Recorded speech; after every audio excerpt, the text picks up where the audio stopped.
ये रहा अलकनंदा, हाँ। वो आ रही भागीरथी। क्या बात है, यारी गंगा। उन दोनों को मिलकर बन रही गंगा। क्या।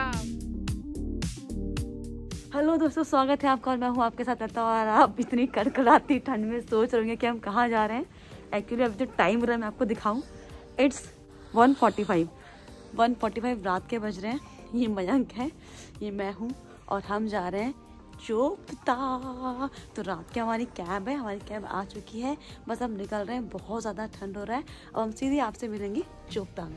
और फाइनली जो हमारी गाड़ी है वो आ चुकी है। टेढ़े टेढ़े रात के 2 बजे, रात के 2:30 बजे, कोई शहनाई बजे, दिल का बाजार लगा। ये वाला हाल है। ये डोरेमोन बना हुआ है।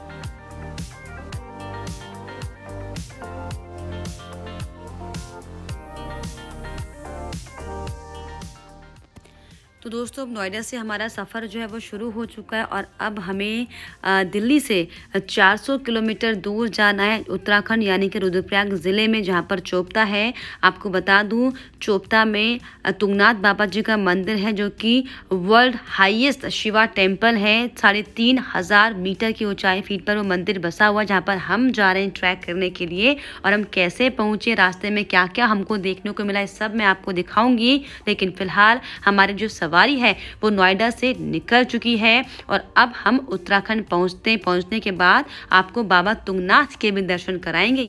ये हमने गाजियाबाद क्रॉस कर लिया है और आगे सवारी कैसी रहने वाली है, पूरा का पूरा वीडियो आपको इस ब्लॉग में दिखने वाला है।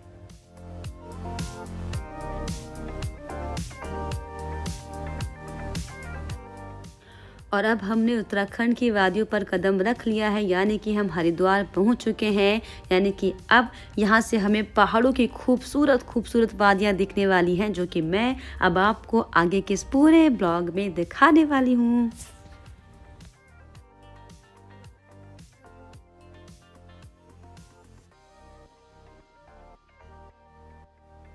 भाई साहब, ये वैसे हम पहुंचे कहाँ पर है? अरे बज नहीं रहा, आवाज नहीं आ रही, शेष आ गई। ये देखो कोहरा, देखो कितना भयंकर है। और यहाँ पर सड़कों पर चलते हुए सबसे अच्छी बात मुझे जो नोटिस हुई वो ये कि यहाँ की सड़कें बहुत ज़्यादा चौड़ी हैं, क्योंकि 4 धाम यात्रा की ये सड़क है और इसीलिए ऑल वेदर रोड के तहत ये जो सड़कें बनाई गई, जिसको देख के मुझे बहुत अच्छा लगा कि मतलब यानी कि मलय कुमाऊं में इतनी चौड़ी सड़कें मैंने नहीं देखी, लेकिन गढ़वाल के क्षेत्र में बहुत उम्दा सड़कें सरकार की ओर से बनाई गई हैं और उसी की वजह से हम बहुत ज़्यादा क्विकली और ईजिली जो है पहुँच गए। हालाँकि सफ़र बहुत लंबा था, लेकिन सड़कें आप ही देख रहे हो कि कैसे मोड़ बहुत ज़्यादा कम आते हैं, क्योंकि सड़क चौड़ी थी, इसकी वजह से हमको थोड़ा वॉमिट कम हो रही थी। तो ये सबसे अच्छी चीज़ मुझे लगी यहाँ पर।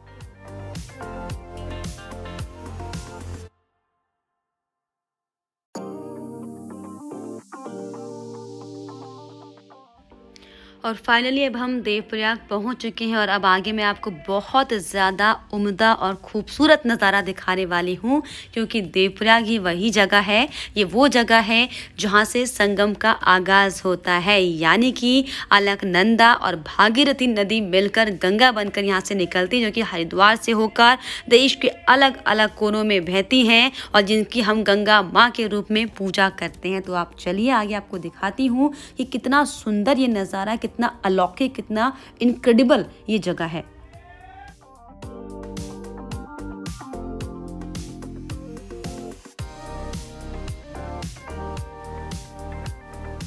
सामने दिख रहा है तुम्हें? हाँ। ये जो साफ नदी आ रही, व्हाइट वाला पानी, वहाँ से, हाँ। व्हाइट वाला पानी आ रहा है, ये रहा अलकनंदा। केदारनाथ है ये जो व्हाइट वाला पानी आ रहा है, ये रहा अलकनंदा, हाँ। वो आ रही भागीरथी। क्या बात है, यारी गंगा। उन दोनों को मिलकर बन रही गंगा। क्या बात है, देखिए गंगा नदी पता है कहाँ जा रही है? हाँ, इस हरिद्वार। गंगा नदी को हम हरिद्वार से पूछते हुए ये गंगा सागर कोलकाता में जाके गंगा बंगाल की खाड़ी में जाके अच्छा समझ जाती है, जो गंगा सागर बोला जाता है। अच्छा, अलकनंदा और भागीरथी ना, ये संगम है। संगम। क्या बात है, देखो ये संगम है, ये संगम की जगह है। अलकनंदा वहाँ से आ रही है नदी और वहाँ से भागीरथी लाइव आपको दिखा रहे हैं, संगम देख रहे हो। और ये यहाँ पे मिलती जा रही गंगा, और ये पूरी गंगा जो आपकी गंगा, इस गंगा हरिद्वार से लेकर हम जो पूरा पश्चिम बंगाल तक सोचिए आप, ये नदी जो है बहती है। ये देखो, वाह वाह, देखो ये सीधे जाती है देखो ये वो देखो वहाँ पर जाते हैं लोग, वहाँ पर नहाते हैं, स्नान करते हैं वहाँ पे। वहाँ से आ रही है भागीरथी नदी, ये है केदारनाथ से बहती हुई अलकनंदा, और इन दोनों का मिश्रण बन के गंगा जा रही है। क्या बात है, जा रही गंगा, गंगा मैया, क्या बात है। तो ये बहुत ही पवित्र जगह, मतलब ऐसा लग रहा है कि हम कितने अच्छी जगह हैं, हम कितने खुशनसीब हैं हम यहाँ पर आ पाए, क्योंकि लाइव संगम मैंने अब तक सिर्फ किताबों में पढ़ा था, मैंने कभी देखा नहीं था, और ये लाइव संगम मैं देख रही हूँ और आपको भी दिखा रही हूँ। अलकनंदा नदी, भागीरथी, और ये मिलकर गंगा बनकर जा रही है। कहाँ तक सोचिए, पश्चिम बंगाल तक ये नदी जा रही है। तो it's you know incredible seriously. हाँ, बहुत सुंदर व्यू है। ये है अपने उत्तराखंड की खूबसूरती, पवित्रता, पवित्र स्थान जिसे कहते हैं ना। मजा ही आ गया, मजा आ गया, मजा ठंडा।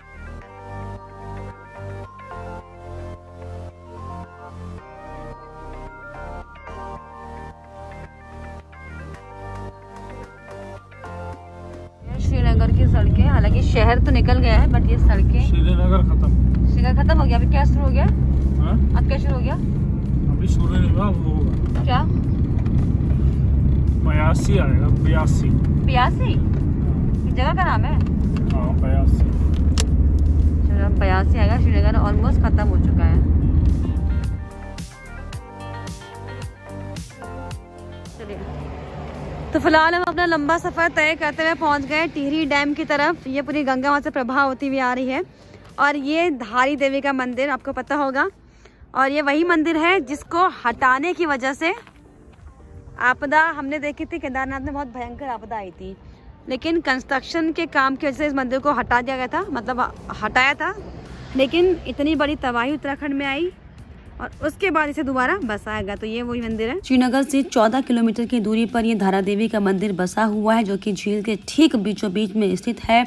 और आपको बताऊं कि इस मंदिर को लेकर कई अलग अलग तरह की मान्यता भी इस मंदिर में मानी जाती है, कि यहाँ पर जो मौजूद माँ धारा देवी हैं वो उत्तराखंड के 4 धामों की रक्षा करती हैं, और इस माता को पहाड़ों और तीर्थ यात्रियों की रक्षक देवी के रूप में भी जाना जाता है। तो ये मंदिर जो है वो बहुत ज़्यादा मान्यता वाला ये मंदिर है, और ये भी कहा जाता है कि ये मंदिर, इससे जो इसमें देवी बसती हैं वो अलग अलग रूप बदलती हैं, अपने 3 टाइम पर 3 स्वरूपों को बदलती है। मूर्ति सुबह में कन्या की तरह दिखती है, दोपहर में युवती, और शाम को एक बूढ़ी महिला की तरह ये मूर्ति नजर आती है। यहाँ पर जो धारा देवी मंदिर है, जो कि बहुत ज़्यादा हैरान करने वाली अलग अलग मान्यता इस मंदिर से लेकर जुड़ी हुई हैं। लेकिन आपको याद होगा कि कैसे 2013 में उत्तराखंड में भारी त्रासदी आई थी। दरअसल वो ये हुआ था कि धारा देवी की मूर्ति को उनके मूल स्थान से हटा दिया गया था, जिसके बाद इसी वजह से उस साल यानी कि 2013 में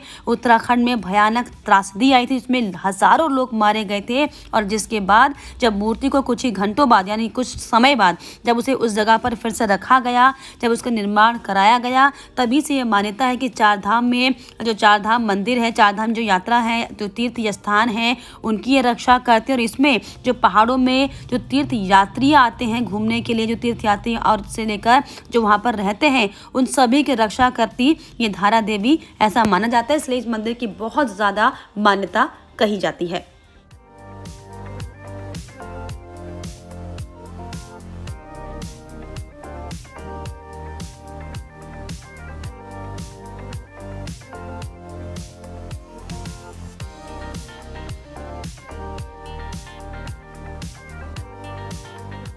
ट्रैक के बाद हमारे साथी थोड़ा सा रिफ्रेशमेंट लेते हुए सीधे धारा के पानी से क्योंकि अब हम पहुंच चुके हैं चोपटा। बहुत ज़्यादा लंबे सफ़र के बाद चोपटा जो है थोड़ा हाईएस्ट हिल में है, मतलब हाई उस पे है, हाईएस्ट जगह पर है। तो हम थोड़ा ऊपर को जा रहे हैं। वाह क्या जगह है, और ये नीचे पूरा गांव है। हम यहाँ बहुत दूर से आ रहे हैं, बहुत दूर से आ रहे हैं। कल 7 में निकले थे हम, और अभी तक दिन के 1 बज चुके हम नहीं पहुँचे हैं। लेकिन अब सिर्फ 3-4 किलोमीटर कस्ता है ये धारा का पानी। ये हमारे सहयोगी रिफ्रेशमेंट लेते हुए, क्योंकि अब एक नई ताजगी के साथ एक नया जर्नी शुरू करनी, चुपटा पहुँच गए। ये डांस करेंगे, परफॉर्मेंस, ये आवाज बढ़ाओ, ये बढ़िया वहीं एकदम हो जाए डूबा दिल डूबा यहाँ साथ में हो ना। चलो ये आशिक हूँ दीवाना हूँ तेरे ये 20 सड़क में नाचने का मजा। तो दोस्तों यहाँ पर हम चोपता जल्दी पहुँचने का जश्न भले ही मना रहे हो, लेकिन हमारे साथ यहाँ पर बहुत तगड़ा पोपट हो चुका है, क्योंकि हमें नहीं पता है कि यहाँ से जिस पॉइंट पर हम ये नाच गाना कर रहे हैं, यहाँ से चोपता अभी 44 किलोमीटर और ज़्यादा चढ़ाई पर है। जी हाँ, दरअसल हम में से किसी एक शख्स ने वो बोर्ड कहीं पर देखा था कि चोपता जिसमें 4 लिखा हुआ था, उसने सिर्फ 4 देखा और हमें ये बताया कि यहाँ से सिर्फ 4 किलोमीटर। जिसके बाद हम बहुत हल्के हो गए, लाइट हो गए एकदम कि बस चोपता आने ही वाला है। खूब नाच गान हमने यहाँ पर शुरू कर दिया, लेकिन जब हमें पता चला आगे चलकर कि यहाँ पर 4 नहीं, दरअसल ये 4 किलोमीटर्स लिखा हुआ था, तो हमारा इतना तगड़ा मूड ऑफ हुआ, इतना तगड़ा मूड ऑफ हुआ। तो फिलहाल जो जश्न है ये सिर्फ थोड़ी देर का है, क्योंकि इसके बाद हमारा बहुत तगड़ा पोपट हो गया था।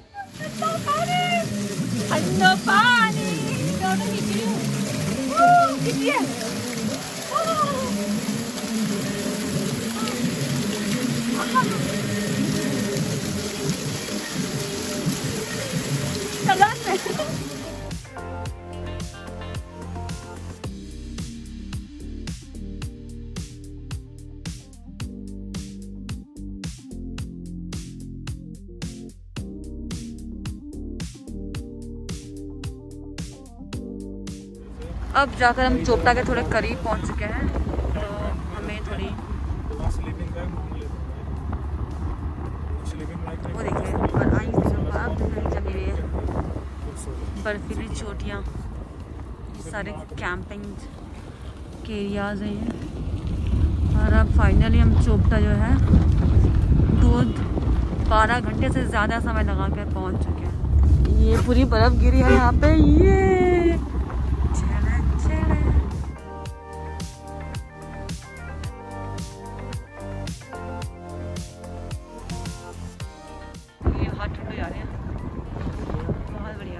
बहुत बढ़िया। ये स्टेशन है चोपता का, ये स्टेशन है बस। तो फाइनली 17-18 घंटे का ट्रैवल करने के बाद हम चोपता तो पहुंच चुके हैं, और यहाँ पर बर्फ़ भी गिरी हुई है, बहुत ठंडा हो रहा है। यहाँ पर जो टेम्परेचर है बहुत ज़्यादा डाउन है, मामला माइनस में एकदम। लेकिन दिस इज़ द व्यू जिसको देखने के लिए लोग दूर दूर से आते हैं, और हम लोग भी आए हैं। अब हम क्या करने वाले हैं, क्योंकि आज हम बहुत लेट पहुँचे, हम कल रात में 2 बजे निकले थे और अभी शाम के 4 बज रहे हैं। सोचिए हम 4 बजे यहाँ पर पहुँचे हैं, यानी कि पूरे 2 दिन का मतलब 12 से 14-15 घंटे का समय हमको लगा है। तो अगर आप चोपता घूमने आए तो इस बात का विशेष ध्यान रखें कि ये 12-15 घंटे का सफ़र है, तो उसी हिसाब से अपना स्केड्यूल तैयार कर आइएगा, ताकि यहाँ पर पहाड़ों के बीच में आप अपने समय को बिता सकें और नेचर की जो ब्यूटी है उसका जो है लुत्फ़ उठा सकें। फ़िलहाल हम पहुँच चुके हैं, जस्ट अराइव्ड वी आर, और अब हम जा रहे हैं अपने होटल्स के रूम देखेंगे। उसके बाद अगर जो हम घूमने का जो हमारा प्लान था, ट्रैकिंग वगैरह जो भी था, फिलहाल आज तो हिम्मत नहीं है, क्योंकि हम तो बहुत थक गए यार। मतलब सोचो रात के 2 बजे के निकले हुए और अब हम 4 बजे पहुँच रहे हैं, 2, 3, 4 वहाँ पर 15 घंटे हमको लगे यहाँ पर आदमी आते। लेकिन बहुत सुंदर ही नज़ारा है। बाकी फ़िलहाल अब हम होटल ढूंढेंगे, आराम करेंगे, कुछ खाएंगे पियेंगे, और उसके बाद घूमने के लिए जो जाएंगे, जहाँ पर भी हम जाएंगे वो आपको डेफिनेटली नेक्स्ट वीडियो में दिख जाएगा। लेकिन फ़िलहाल बहुत सुंदर नज़ारा, और काफ़ी टूरिस्ट यहाँ पर दिखाई पड़ रहे हैं, क्योंकि अभी सीज़न इसका घूमने का यही है, क्योंकि अब जो है सीज़न की जो बर्फ़ है पड़नी यहाँ पर शुरू हो गई है। चोपता की खूबसूरती जिसे देखने लोग दूर दराज से आते हैं। बहुत ठंडा हो रहा है यार, बाय गॉड, क्योंकि यहाँ पे बर्फ़ जो पड़ चुकी है, आपको थोड़ा वाइट दिख रहा होगा ना, ये बर्फ़ पड़ी है, पिघल चुकी है। उधर देखो कितनी तगड़ी बर्फ़ पड़ी है। ये जगह तो बहुत खूबसूरत है, सनलाइट में इतना खूबसूरत ये पहाड़ लग रहे हैं। ये देखो